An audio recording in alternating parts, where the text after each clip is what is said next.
Welcome to Chillin' 101. We hope this video helps. You're going to fix a payment failed error now. First, open Settings and confirm Wallet and Apple Pay is enabled. Make sure your card shows as active with correct billing address and expiry. Next, confirm you have a reliable Wi-Fi or cellular connection and that your device region matches the card issuer. If you use a VPN, turn it off briefly. Some issuers block foreign IPs. Once done, restart the wallet. Force close the app and reopen to force authentication. Now re-authenticate your card to refresh the secure element. Remove the card from wallet and add it again, completing issuer verification via SMS, bank app, or phone if required. While you do that, check for an iOS update and install it.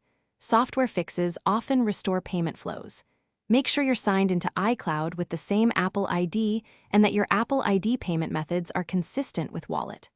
Once the card is added, attempt a small test purchase to force token exchange. Finish by performing a controlled test, a $1 contactless payment or an in-app transaction to trigger tokenization.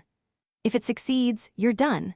If it fails, call your card issuer and ask about merchant or fraud blocks and that Apple Pay tokens are permitted. Also reset network settings if connectivity looks fine, or try another card to isolate the issue. One key troubleshooting tip: enable bank and Apple Pay notifications so you see. Thanks for watching. Consider subscribing if we helped you.